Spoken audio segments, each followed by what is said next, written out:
بسم اللہ الرحمن الرحیم۔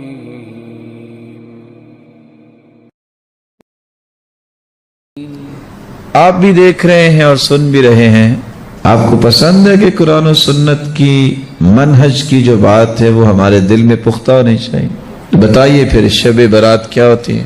کیا ہوتی ہے شب برات؟ اس بات کو سمجھیے۔ لوگ کسی بھی بات کو ایشو بنا کے جھگڑا کرتے ہیں۔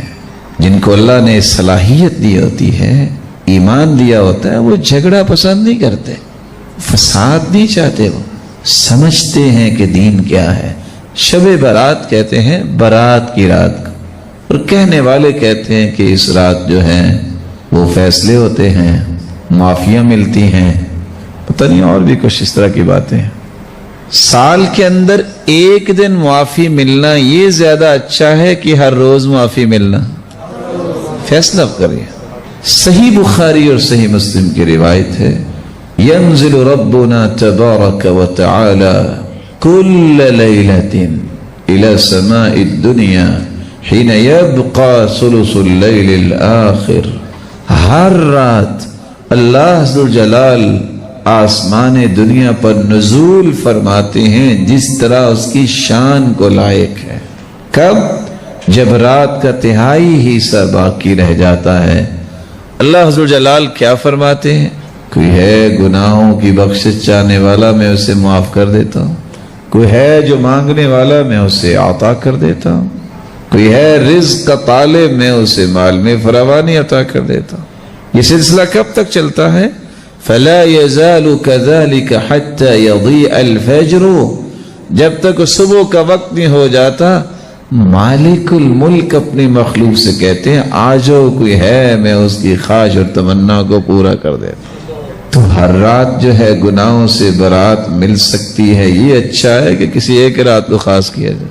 اور پھر وہ حدیث بھی جو ہے جیسا کہ آپ کے سامنے بھائی نے بیان کر دیا کہ وہ حدیث کو بھی علماء نے ضعیف کہا، اگرچہ کچھ نے صحیح بھی کہا، اور یہاں بخاری مسلم کی روایت۔ لیکن اگر مان بھی لیا جائے کہ چلو وہ حدیث صحیح ہے، تو کیا اس حدیث میں یہ بھی آتا ہے کہ آپ وہ ساری رات جو ہے اس رات آپ نے عبادت کرنی ہے اور لائٹیں بھی لگانی ہے اور طرح طرح کے کھانے بھی بنانے ہیں اور صبح اٹھ کے روزہ بھی رکھنا ہے؟ یہ چیزیں بھی اس حدیث میں ہیں۔ جب یہ چیزیں اس حدیث میں نہیں ہیں تو پھر یہ ساری باتیں بنانا، پتہ ہے اس کا گناہ کتنا ہے؟ من کذب علی متعمدا فلیتبوأ مقعدہ من النار۔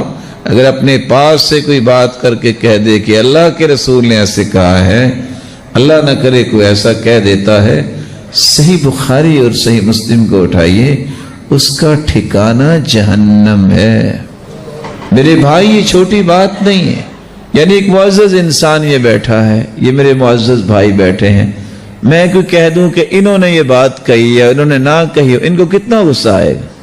کوئی جھوٹ بول کے کسی معزز بندے کی طرف نسبت کر دے، اس کو غصہ آئے گا کہ نہیں آئے گا؟ عام بندہ برداشت نہیں کرتا، اس لیے اللہ کے رسول کی طرف جھوٹ کو منسوب کرنے والے کا ٹھکانہ جہنم کرا۔